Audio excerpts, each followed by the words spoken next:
Bonjour à toutes et bonjour à tous. Nous allons voir aujourd'hui l'intervention de l'Algérie à la Cour internationale de justice. Une plaidoirie choc et factuelle contre l'État colonisateur d'Israël. Mesdames et Messieurs les membres de la Cour, j'ai l'honneur de présenter l'exposé oral de mon pays, la République algérienne démocratique et populaire, dans le cadre de la procédure consultative relative à la requête de l'Assemblée générale des Nations unies du 30 décembre 2022. Je vais le faire sous le bénéfice des quelques remarques suivantes. Les deux questions posées par l'Assemblée générale ont successivement trait, je cite, aux conséquences juridiques de la violation persistante par Israël du droit du peuple palestinien à l'autodétermination, de son occupation, de sa colonisation et de son action prolongée, fin de citation, et à, je cite de nouveau, l'incidence que les politiques et pratiques d'Israël ont sur le statut de l'occupation et sur les conséquences juridiques qui en découlent pour tous les États et pour l'Organisation des Nations unies. Le mot-clé de la résolution de l'Assemblée générale est celui d'occupation. Il est très abondamment cité à la fois dans son préambule et dans son dispositif. En outre, c'est le seul vocable qu'on retrouve dans les deux questions posées par l'Assemblée générale.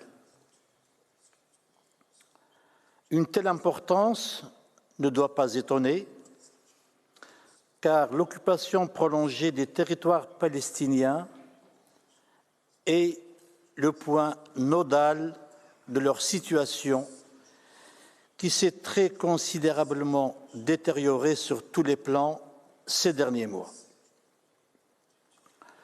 C'est la raison pour laquelle l'Algérie évoquera d'abord brièvement l'inexistence de raisons décisives pour ne pas répondre à la requête de l'Assemblée générale, premier point, premier temps de mon exposé oral. L'Algérie s'attachera ensuite à l'examen des manifestations de l'occupation prolongée des territoires palestiniens et de leur incidence sur son statut juridique. Deuxième grand point. Cet examen aboutit au constat de la violation continue, graduelle et paroxystique des règles et principes du droit international soulignés par la résolution de l'Assemblée générale. Et enfin, dernier point, les conséquences juridiques pour tous les États et l'Organisation des Nations unies. Sur l'inexistence de raisons décisives, en substance, 4 arguments ont été développés. Il s'agit du principe dit du contournement de l'absence de consentement à la juridiction de la Cour, premier point, de l'existence d'éléments factuels, deuxième point, du conflit existant entre cette demande et l'existence d'un cadre de négociation, troisième point, et enfin, de l'absence d'objet et de but de la demande. L'Algérie rappelle que la Cour les a constamment écartés, et notamment dans ses avis de 2004 et de 2019, pour n'évoquer que 2 des plus récents d'entre eux. Il n'y a pas de contournement de l'absence de consentement à la juridiction de la Cour. Constamment invoqué dans les procédures consultatives, notamment dans celle relative à l'illicéité de la construction du mur en 2004, cet argument a tout aussi constamment été écarté par la Cour, ainsi que la haute juridiction l'a à maintes reprises déclaré. l'hypothèse de l'existence d'un différend bilatéral concomitant à une procédure consultative est dans la nature des choses. En l'espèce, on chercherait en vain de nouvelles raisons qui pourraient justifier juridiquement la réitération de cet argument. Deuxième point sur ce qu'on peut appeler la question factuelle. Cet argument fait également partie des classiques régulièrement avancés pour inviter la Cour à refuser de donner suite à une demande d'avis consultatif. La Cour s'y est toujours refusée. C'est ainsi qu'elle a notamment déclaré au paragraphe 58 de son avis de 2004 que, je cite, « La circonstance que d'autres pourraient évaluer et interpréter ces faits de manière subjective ou politique ne saurait constituer un motif pour qu'une Cour de justice s'abstienne d'assumer sa tâche judiciaire. » Fin de citation. Sur le troisième argument, celui relatif à l'existence d'un cadre de négociation. Autre grand classique en la matière, l'existence d'un cadre de négociation mis en place par les accords d'Oslo a de nouveau été avancée pour inviter la Cour à ne pas donner suite à la demande de l'Assemblée générale. La Cour a nettement pris position dans le paragraphe 53 de son avis de 2004 en déclarant que les participants à la procédure ont exprimé à cet égard des vues divergentes et la Cour, et je cite, « ne saurait considérer ce facteur comme une raison décisive de refuser d'exercer sa compétence. » Fin de citation. Sur l'absence d'objet et de but de la demande de l'Assemblée générale, cette thèse, celle de l'absence d'objet et de but, n'est pas nouvelle non plus. Ici aussi, la Cour ne devrait pas lui donner suite.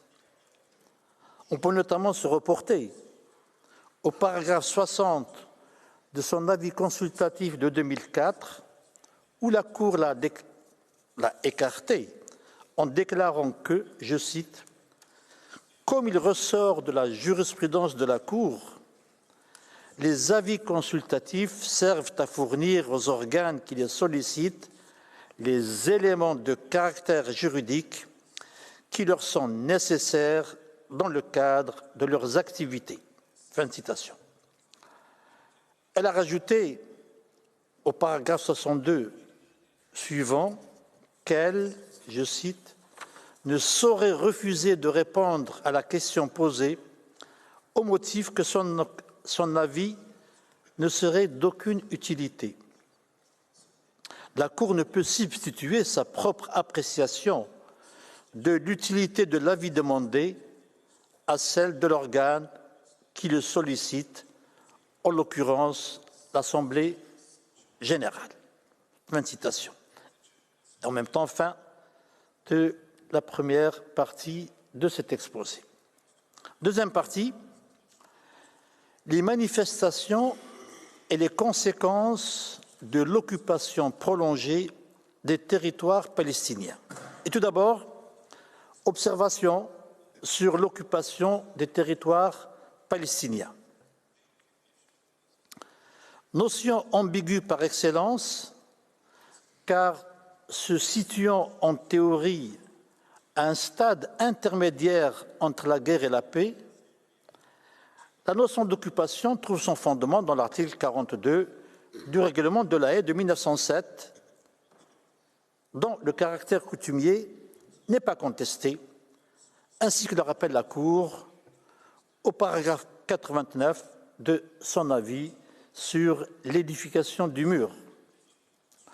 Sans s'appesantir sur le régime juridique de l'occupation, il importe de mettre en évidence sans doute à grands traits, ses traits les plus fondamentaux.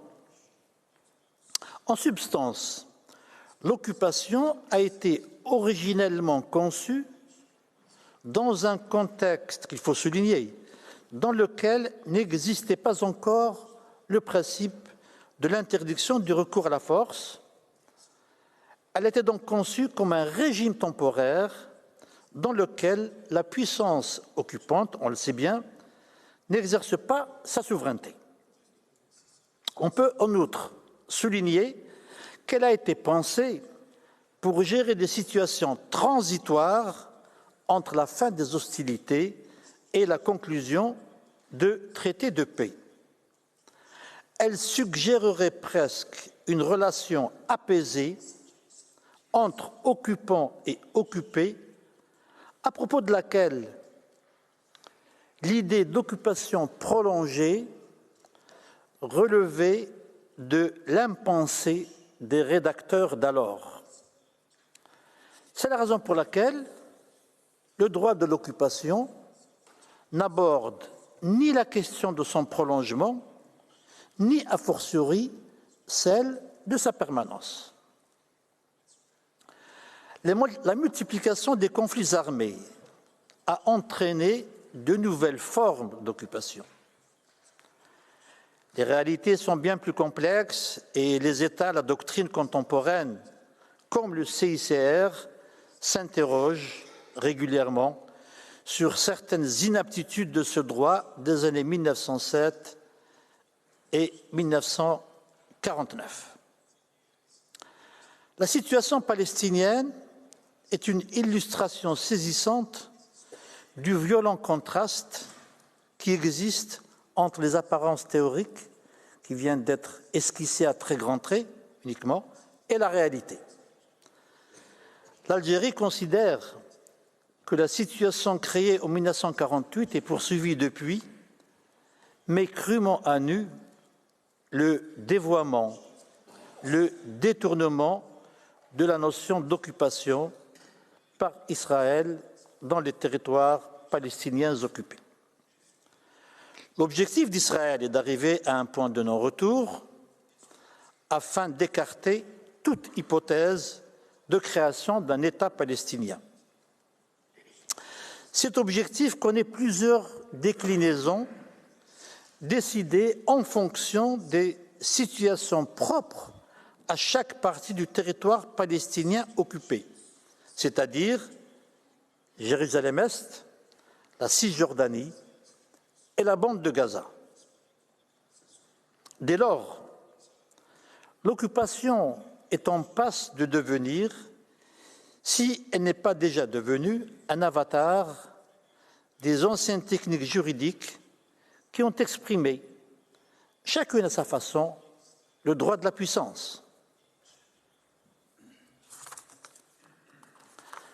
Deuxième point, après ces brèves observations, la colonisation de Jérusalem-Est et de la Cisjordanie et la situation dans la bande de Gaza, premier corollaire de l'occupation prolongée.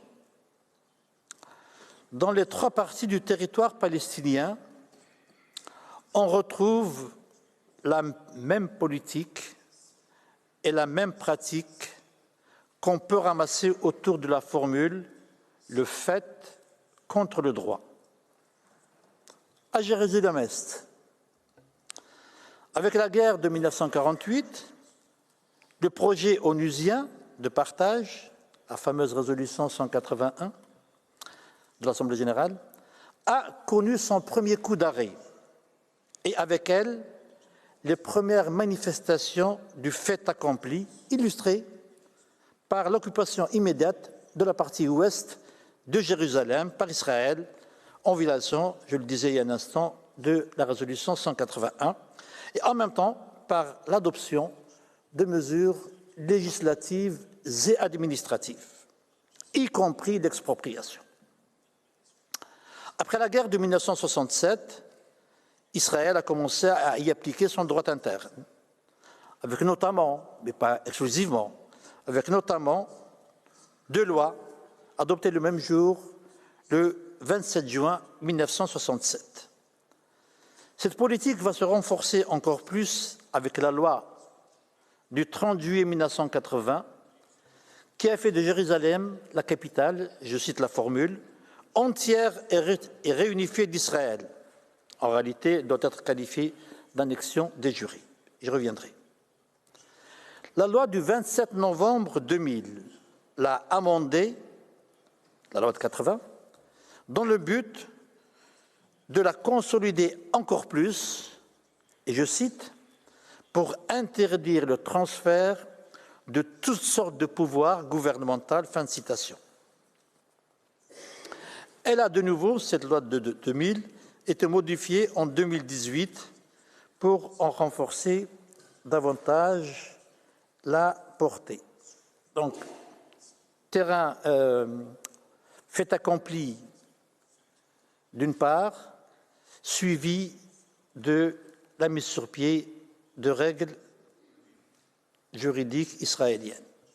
En Cisjordanie, ici aussi, 2 temps successifs à l'occupation militaire planifiée succède le début de la colonisation. Il s'en est suivi la construction massive de centaines de colonies et le déplacement et le confinement des populations palestiniennes et la démolition de leurs constructions. Le trait le plus frappant en Cisjordanie réside dans l'augmentation spectaculaire de l'implantation de colonies de peuplement. C'est ainsi qu'entre 2012 et 2022, on est passé de 520 000 colons à 700 000. Ça peut donner le tournis, le vertige. Et les conséquences ont été de plusieurs ordres. Sur un plan humain, il a fallu faire le vide et tantôt déplacer, tantôt confiner la population palestinienne. Et dernière atteinte, non la moindre, la construction d'infrastructures et l'exploitation des ressources naturelles. Tous les historiens de la colonisation ont souligné l'importance décisive de la dépossession des terres dans l'installation et l'accélération de la colonisation. Celle de l'Algérie en est un exemple particulièrement saisissant. Quant à Gaza, troisième point, le retrait israélien de la bande de Gaza en 2005 a immédiatement été suivi par le blocus et 4 opérations militaires d'envergure, dont la dernière est en cours. Comment s'intéresser au sort de la bande de Gaza sans évoquer la situation actuelle? Les faits d'abord. En vérité, ils parlent d'eux-mêmes et les images sont éloquentes. Res ipsa loquitur. Ensuite, des chiffres dépassés dès le lendemain de leur annonce. Près de 30 000 morts et plus du double de blessés. La destruction de près de la moitié de toutes les infrastructures essentielles s'accompagne de famine, de manque d'eau. Bref, on est en deçà du minimum vital. La situation à Rafah est la dernière préoccupation de la communauté des États et des organisations internationales. Sa gravité est due au dernier plan israélien de lancer une offensive militaire d'une grande ampleur, prenant au piège une population civile hagarde et ballottée d'1 400 000 personnes. Au total, une bande de Gaza dévastée pour longtemps. En paraphrasant tragiquement Caton l'Ancien, obsédé par Carthage, qui avait pour leitmotiv la formule « Carthago delenda est », on peut dire aujourd'hui que Gaza destructum est. Sur l'annexion est le second corollaire de l'occupation prolongée. Le premier a été la colonisation. Les conséquences juridiques tirées de l'évolution dramatique de l'occupation prolongée posent la question de la mutation de cette dernière. Cette question n'est pas nouvelle. Elle est évoquée, elle est parfois suggérée, elle est parfois franchement envisagée après chaque guerre, notamment par Israël. Mais au-delà de cela, la situation d'occupation prolongée depuis 1967 l'impose inévitablement dans le débat. Dans sa deuxième question, l'Assemblée générale a expressément visé l'incidence des politiques et pratiques israéliennes, je cite, sur le statut juridique de l'occupation. S'agissant de la jurisprudence de la Cour, l'Algérie tient à rappeler que dans son avis consultatif de 1950 sur le statut international du Sud-Ouest africain, et, je cite, alors qu'elle s'exprimait de manière générale sur les mandats, c'est la Cour qui parle, fin de citation, la Cour avait souligné que deux principes furent considérés comme étant d'importance primordiale, notamment, et là je cite, celui de non-annexion, paragraphe 131 de cet avis. L'Algérie rappelle ensuite le paragraphe 121 de l'avis sur le mur de 2004. La Cour y avait estimé que, je cite, la construction du mur et le régime qui y est associé crée sur le terrain un fait accompli est entre guillemets, mais la citation se poursuit, créer sur le terrain un fait accompli qui pourrait fort bien devenir permanent, auquel cas, et nonobstant la description officielle qu'Israël donne du mur, la construction de celui-ci équivaudrait à une annexion de facto. Fin de citation. Dans cet extrait, la Cour considère d'abord que, à la fois, la construction du mur et son régime juridique sont des faits accomplis. Elle évoque ensuite l'éventualité de leur permanence. Elle conclut, en recourant au conditionnel, que celle-ci, la permanence, transformerait le régime de l'occupation en annexion de facto. En d'autres termes, c'est la permanence qui conditionne le passage de l'occupation à l'annexion de fait. Et donc, inévitablement, cela renvoie à la question de la durée dont on sait, on l'a évoqué tout à l'heure, le droit international de l'occupation est muet. La notion de permanence doit être appréciée à l'aune du contexte factuel de la situation en 2004 que la Cour n'a pas manqué de préciser.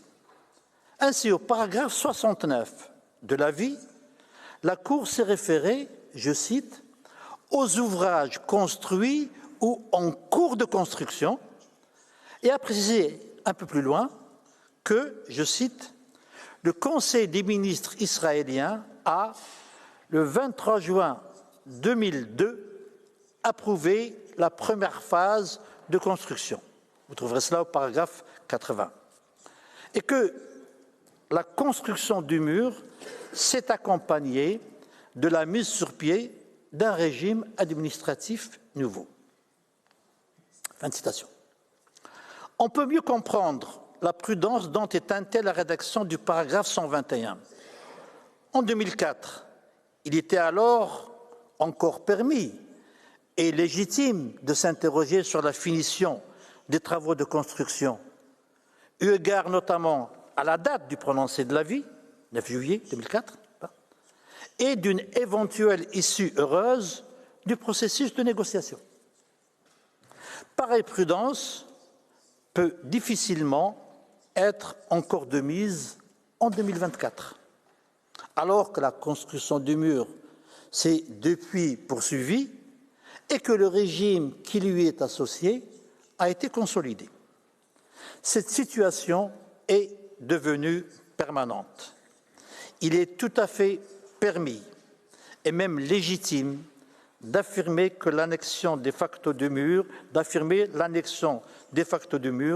et de son régime juridique. Tout comme il est permis de s'interroger sur le régime juridique de la Cisjordanie, avec cette importante précision que son occupation prolongée dure depuis 57 ans. En Cisjordanie également, l'occupation prolongée, avec son lot de construction de colonies de peuplement et de destruction, a abouti à une annexion de facto. Il est dans la nature des choses, hélas, que les colonisations, les destructions, les constructions ne sont pas destinées à être éphémères.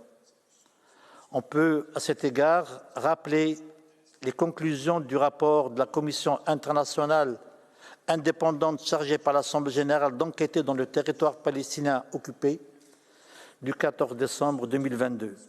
Il y avait pointé, je cite, les actes assimilables à une annexion. Fin de citation.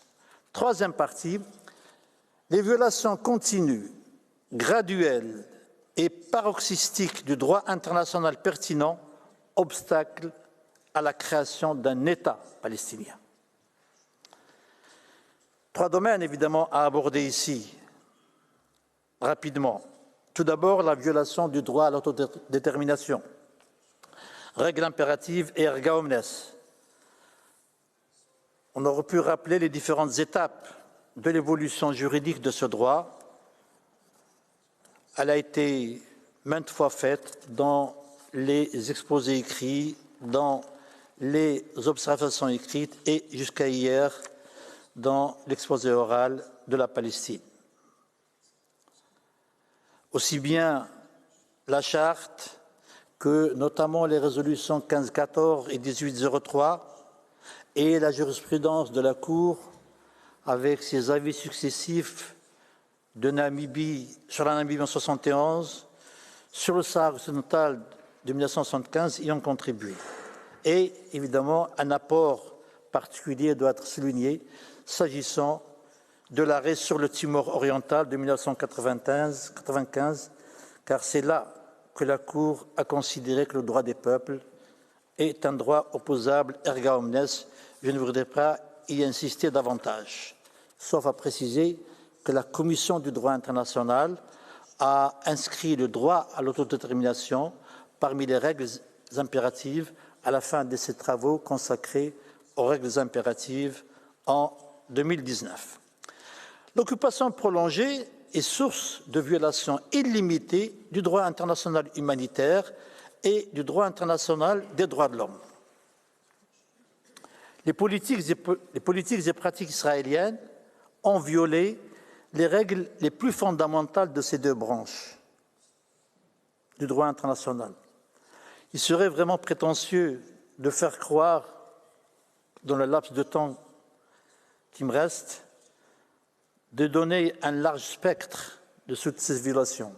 Je pense qu'on peut se reporter là également aux écritures précédentes de l'Algérie, mais également aux écritures de la Palestine, y compris celles de la journée d'hier. Sur les conséquences juridiques maintenant. Pour Israël, tout d'abord, elle est dans l'obligation de mettre un terme aux violations du droit international. Israël a le devoir de réparer l'intégralité des préjudices subis par les peuples palestiniens et également contraint d'exécuter toutes les violations commises. Israël a l'obligation de réparer les préjudices causés. Pour les autres États, ils sont tenus de ne pas reconnaître comme licites les situations créées par ces violences, de ne pas porter assistance à Israël. Et là, il y a un certain nombre d'événements récents qui montrent que la question de ne pas porter assistance à Israël commence à prendre corps. Pour l'ONU, il s'agit pour l'Assemblée générale et le Conseil de sécurité d'essayer de multiplier un certain nombre de décisions. En conclusion générale, Monsieur le Président, Mesdames et Messieurs les membres de la Cour, l'Algérie est profondément convaincue que l'impunité est la première loi des oppresseurs. Notre fonction est de leur dire qu'il y a une loi et que celle-ci doit être respectée, que cette loi n'est pas une loi de vengeance, mais de justice. C'est dans cet état d'esprit que l'Algérie réitère les demandes qu'elle a exprimées dans ses écritures intérieures. Je vous remercie. Monsieur le Président, Mesdames et Messieurs les... Excusez-moi, je remercie la délégation de l'Algérie pour son exposé. Et vous, que pensez-vous de la plaidoirie de l'Algérie, et que faites-vous pour soutenir les Palestiniens? Donnez votre avis en commentaire et dites-nous quelles sont vos actions pour soutenir les Palestiniens.